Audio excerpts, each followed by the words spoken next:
Masih bersama saya Budiman Tanrujo di Satu Meja The Forum. Saya akan berikan kesempatan kepada Miss Bakun untuk merespon soal korupsi tadi. Begini Mas Budiman, saya ingin menyampaikan bahwa korupsi itu juga sebuah keteladanan, pencegahan korupsi itu. Perhatikan Pak Jokowi, beliau memberikan keteladanan yang luar biasa. Tadi Mas Usman Hamid sejak beliau menjadi wali kota sudah mendapatkan penghargaan Bung Hatta Award itu. Dan sampai sekarang beliau berusaha mencegah dirinya untuk terlibat dalam itu. Tadi itu harus diberikan apresiasi yang tinggi. Baik itu dalam sejarah HAM, sejarah pemberantasan korupsi Pak Jokowi ada di sana. Dan beliau berusaha menjaga dirinya, lingkungan terdekatnya, keluarganya untuk tidak melakukan upaya yang mendekati itu. Nah, tadi disampaikan mengenai visi misi mereka, bagaimana mengintegrasikan data dan sebagainya. Pemerintahan Pak Jokowi termasuk diantaranya adalah bagaimana di sektor keuangan membangun tax amnesty. Itu untuk melakukan upaya compliance yang luar biasa. Yang pemerintahan sebelumnya tidak berani melakukan. Dan itu disepakati dengan bantuan siapa? Semua partai politik tentunya yang ada di DPR. Kita memberikan apresiasi dan penghargaan untuk itu. Ini adalah upaya bersama. Coba tadi contoh membangun basis data. Bayangan upaya membangun basis data ini ada masalah yang sangat serius loh. Apa? Sampai sekarang kita ini terkatung-katung urusan integrasi data itu EKTP ini karena apa? Kasus korupsi di EKTP yang melibatkan begitu dalam, yang menginisiasi pun terlibat di sana. Itu zamannya siapa itu? Baik. Itu cukup yang cukup ya. Saya akan berikan kepada Zainal Arifin Putar. Anda nggak sih lihat terobosan dari kedua pasangan itu soal pemberantasan korupsi? Sebenarnya kalau dari data yang beredar atau visi misi yang ditampilkan, sebenarnya kan hampir mirip saja sebenarnya. Mirip saja. Jadi apa yang diinginkan oleh Pak Prabowo dengan Pak Jokowi sekarang itu hampir mirip. Bedanya barangkali sederhananya adalah bedanya satu sudah melakukan dengan beberapa catatan, dengan banyak catatan tentu saja, sedangkan satunya belum melangkah baru akan. Nah, berarti bayangannya dia akan melakukan perbaikan satu. Yang kedua, saya melihat masih tidak terlalu kaya inovasi sebenarnya. Ada hal-hal substantif yang bisa lebih terukur, yang cepat belum dilakukan. Misalnya apa? Mendorong korupsi swasta misalnya. Misalnya korporasi swasta. Misalnya lalu kemudian masuk ke penguatan perbaikan undang-undang KPK dan tindak pidana korupsi menyesuaikan dengan UNCIC misalnya. Jadi yang lebih hal-hal yang lebih terukur. Karena yang ukuran-ukuran begitu menurut saya akan jauh lebih sederhana, lebih mudah untuk dimengerti dan lebih cepat. Dengan segala catatan menurut saya konsep pemberantasan korupsi yang lebar mulai dari pencegahan, kemudian pemberantasan, kemudian memberikan contoh, itu kemudian harus kolektif dilaksanakan.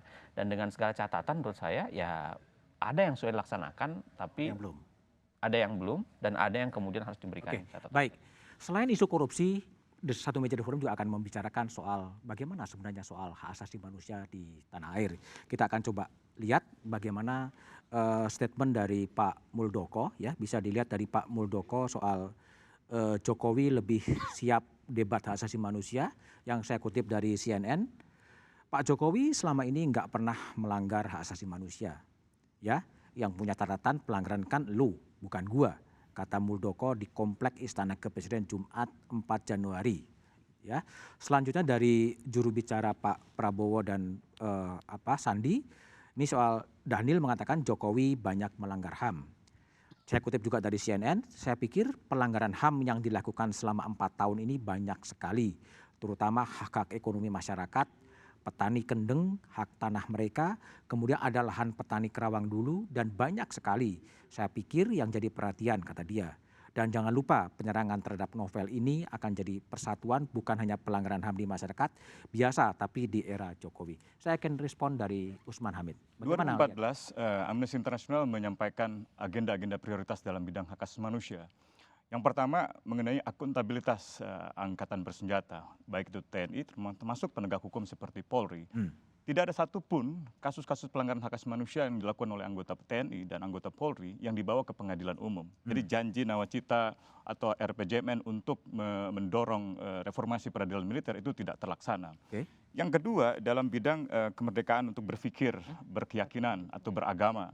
Dulu kita membayangkan SKB 3 Menteri di masa pemerintahan sebelumnya yang menetapkan atau melarang Ahmadiyah misalnya, atau membenarkan praktek-praktek yang menimbulkan persekusi atau diskriminasi terhadap kelompok Ahmadiyah tidak lagi berulang atau bahkan dicabut. Tapi kenyataannya justru berulang dengan SKB 3 Menteri pada kasus Gavatar. Pemimpinnya dipenjara, pemukiman-pemukiman yang dibakar itu pelakunya tidak ada yang dihukum, dan mereka akhirnya dilarang gitu. Yang ketiga soal kebebasan berekspresi.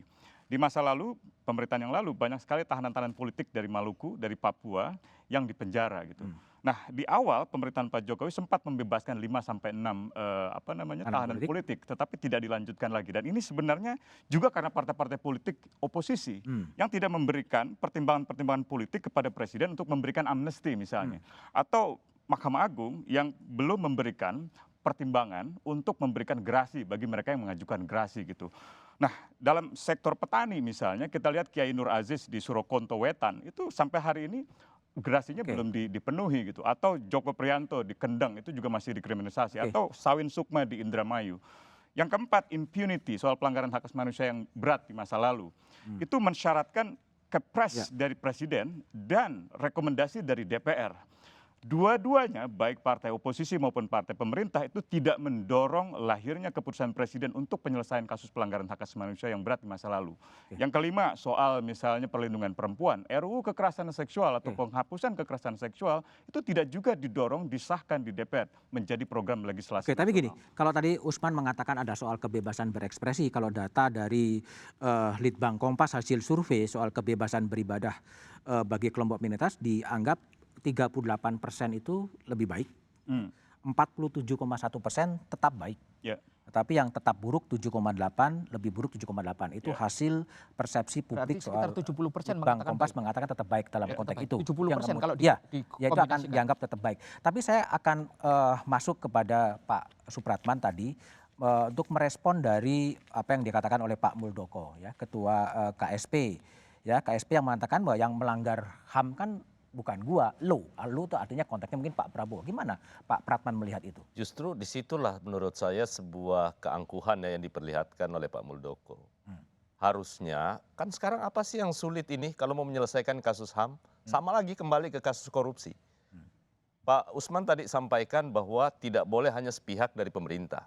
Karena harus keluar kepres dari presiden. Dan juga didahului dengan adanya rekomendasi dari DPR. Kalau Presiden Jokowi mau, dan kemudian dia mau bersama-sama dengan koalisinya, dua-duanya keluar, nggak ada masalah. Tapi itu menandakan bahwa sampai hari ini seluruh kasus HAM masa lalu memang tidak ada itikatnya untuk diselesaikan. Tidak ada itikatnya untuk diselesaikan. Ya faktanya gitu. Ada oposisi atau tidak, 67% itu cukup untuk menyelesaikan dan mengeluarkan rekomendasi DPR. Kan gitu loh. Kemudian di tangan presiden, nah kami tinggal tunggu kejahatan masa lalu mana yang mau diselesaikan. Kan banyak. Ada kasus 65 umpamanya. Kemudian ada kasus Lampung. Ada putusan MK-nya 65, Bu. Dengar dulu. Nanti ada waktunya, dengar dulu. Kasus Lampung, Tanjung Priuk. Mana yang mau diselesaikan, yang mana kekuasaan itu ada di tangan Pak Jokowi sekarang. Dengan seluruh koalisinya yang dimiliki. Kalau mau, harusnya ini udah selesai. Kan itu persoalannya. Jadi yang saya selalu tekankan termasuk apa yang disampaikan oleh Pak Muldoko ini, kasus HAM masa lalu ini dijadikan sebagai alat untuk kepentingan elektoral semata. Dan tidak ada keinginan politik untuk menyelesaikan itu. Itu problemnya. Kembali saya berikan kesempatan kepada Arteria Dahlan. Gimana sebetulnya konsep ada pepatah yang mengatakan untuk menyelesaikan pelanggaran HAM masa lalu? Enggak, saya mau ngomong negara ini enggak apa-apa dipimpin sama orang yang bodoh sekalipun. Ya, tapi lebih bahaya kalau dipimpin oleh orang-orang yang pintar, tapi memanipulasi hati rakyat dan otak rakyat. Saya ingin katakan, kalau kubu 02 bicara HAM, ya bicara HAM tadi ya. Saya bicara soal HAM, ya, bicara tetapi HAM. Intinya adalah ini kan kaitannya sama visi misi. Ya, kaitan dengan visi misi menjawab pertanyaan Pak Usman bahwa ada keinginan kita Anda pun punya keinginan yang kuat. Kalau sekarang keinginan Pak Jokowi kan lagi berkuasa, ya kan sebagai presiden, silakan selesaikan. Kan harusnya tidak ada hambatan untuk selesaikan. Kalau 02 punya keinginan yang kuat, gitu loh. Saya ingin katakan, udahlah, stop bodohi rakyat, ya, Stop bodohi rakyat. Anda sudah membohoi rakyat. Kenapa begitu? Saya Kita, ingin katakan. Sebentar Jadi jangan kayak gitu, bukan statement Anda itu Saya terlalu mau ngomong. jauh gitu. Bukan terlalu jauh. Masa stop membodohi rakyat, Anda lagi Ini kita berkuasa. katakan. Anda mau mengulang Saya sesuatu melihat- janji Silakan, yang silakan, tidak Terry, bisa silakan. dilaksanakan. Ini ngomong terus. Sebentar, Pak Pras, sebentar. Bentar, Apa, ya. apa yang mau dikerjakan oleh Saya Pak Jokowi untuk menyelesaikan kasus clearance HAM masa dulu. lalu? Saya mau clearance dulu sebelum menjawab pertanyaannya. Clearance-nya adalah, saya sudah baca visinya Pak 02. Oke, Saya sudah baca misinya 02. oke. Tidak diketemukan satu kata pun tentang yang namanya hak asasi manusia. Oke. Nggak ditemukan. Oke, itu Bayangkan satu ya. apa yang mereka mau perjuangkan, apa yang mereka mau komitmenkan. Ya. Sedangkan nama hak asasi manusia pun tidak pernah ada di visi misinya Kalau mereka. ini buang, ini namanya membuang. bacakan? Bukan, saya punya datanya. Berarti Ini membuang. saya bacakan. Ya. Ini Ada. membuang. Ini yang Silakan. membodohi. Ini Bukan. kan biar saya baca. Kedua, ya sekarang Tunggu dulu, ya, biar saya mau saya ngomong cabut dulu. dulu itu. Saya enggak kasih tahu. Saya tidak akan. Saya akan bertanggung Saya jawabkan. pastikan di sini ada Anda hak. Oke, pegang yang mana? tidak Yang ada dibawa HAM. ke Oke, yang KPU kedua dong, apa? Anda Sebentar, pegang. Terry. Silakan. Gimana Anda? Yang Anda bawa ke KPU yang pegang itu Ini- ciptaan Anda. Gimana ini sih? namanya, Nah, ini ini kan kan bukan sesuatu hal yang tidak Saya mau tidak katakan, ini yang pertama. substansial Ini yang disampaikan. membodohi Anda nih. Ya. Kedua, kita jangan bicara HAM tatkala ya kebebasan pers saja mau diberangus. Masa Mas Bud nggak marah? Katanya wartawan dibilang otaknya didengkul. Ya. Marah dong. Gimana mau bicara HAM yang kecil-kecil aja kesenggol dikit wartawan Oke. otaknya didengkul. Oke, Terry. Kemudian Oke. media di stop, nggak usah Oke. pakai media apa Oke. di boykot. Dan media tidak independen, padahal pertentangan dalam media, dalam dialektika apa wartawan kayak begitu itu hal yang biasa. Itu bicara yang pertama. Ini bicara HAM Oke, dulu lah. silakan Terry. Saya berikan kesempatan pada Hinja dulu. Kemudian Hinja. Silakan sebentar. Hinja, silakan. Tidak ada HAM dan keinginan soal komitmen soal kebebasan nggak pers. ada HAM. Pertama-tama saya ingin mengatakan bahwa kalau dituduhkan tidak ada HAM-nya itu, kita diskusi tadi, saya sudah bacakan. Oke. Dan kalau kemudian Anda mengatakan bahwa tidak ada isu, saya kira Anda keliru. Enggak, Pak Hica, Anda yang dikasih Kan ke belum ngomong KPU sudah. lah. Ya sebentar, ini rujukannya Terry adalah yang disampaikan ke KPU. KPU. Nggak ada Setelah hak asasi kita mau manusia. membahas ini, Anda rubah. Itu Nggak yang nggak mungkin. fair. Kan? Ini kan- Inilah kau. Tapi sebenarnya bahasa di dalam visi misi itu lebih pada kemerdekaan untuk kemerdekaan berserikat, kemudian berekspresi. Tidak ada Yang HAM. sebenarnya dituangkan di dalam situ ada kok ada. Tidak ada Jadi HAM. yang kedua juga kemerdekaan pers Kita ada. lebih menekankan Tapi saya mau katakan kepada begini. penjelasan soal HAM itu di visi misi Pak Prabowo itu adalah bagaimana mengimplementasikan Ya. pasal 28 Undang-Undang Dasar kita. Itu Kalau banyak, banyak, Pak. ya. Pasal Kita 28 ada itu di banyak. situ. Gitu loh. Tidak hanya sebenarnya kebebasan sudah- Oke, pers sudah saja. kasih Bagaimana, kesempatan pada Usman? Usman. Biar Silakan, fair. Usman. Saya membaca keduanya. Memang benar tidak ada kata hak Tidak ada asasi kata manusia, hak. tetapi Muncul ada dalam- kata untuk kemerdekaan berekspresi, Ya. kemerdekaan berserikat, Ada. kemerdekaan Berkumpul. berpikir. Ya. Bang Itu adalah Usman, bagian Bang dari Usman. hak asasi manusia. Oke. Nah, sebenarnya dari segi penyampaian visi yang normatif itu dua-duanya memiliki kesamaan dalam soal itu. Kecuali mungkin dalam penyelesaian pelanggaran HAM berat masa lalu memang di Pak Prabowo Tidak tidak, ada. ada. Ya, oke. Untuk kemerdekaan pers ada itu Ya. sebenarnya. Jadi dua-duanya juga ada. Ya, Bang Nah, Usman. tetapi yang saya mau katakan sebenarnya kemampuan keduanya di dalam memecahkan masalah ini yang justru menimbulkan Oke, pertanyaan pertanyaan, begitu. ya. Seperti yang tadi saya contohkan dalam kasus pelanggaran HAM berat masa lalu, itu kan memerlukan keputusan Presiden Pak Jokowi berdasarkan usulan dari Dari DPR. DPR. Berarti partai politik kedua pihak yang Iya, sangat dibutuhkan itu loh. untuk menyelesaikan masalah ini. Nah, saya memang seringkali dianggap juga ikut di dalam membawa isu HAM ini sebagai isu musiman, seolah-olah isu politik politik elektoral.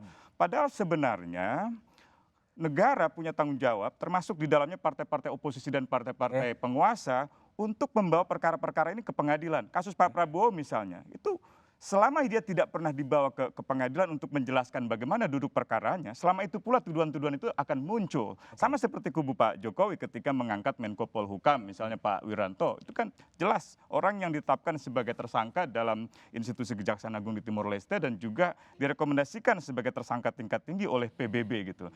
Jadi dua-duanya memang agak problematik. Agak problematik. Nah, tapi Enak saya kalau kita tidak saling mau buka itu. tidak mau Baru tahu mengatakan ya. bahwa katakanlah orang-orang itu pasti melanggar hak asasi manusia. Yang dituntut oleh para korban, para aktivis hak asasi manusia adalah satu proses keadilan menuju melalui pengadilan. Nah, pengadilan ini nggak pernah dibentuk sehingga Oke. menimbulkan prasangka-prasangka. Bagaimana sebetulnya komitmen dan visi misi para capres untuk menyelesaikan kasus HAM termasuk pelanggaran HAM masa lalu? Jawabannya setelah jeda berikut ini.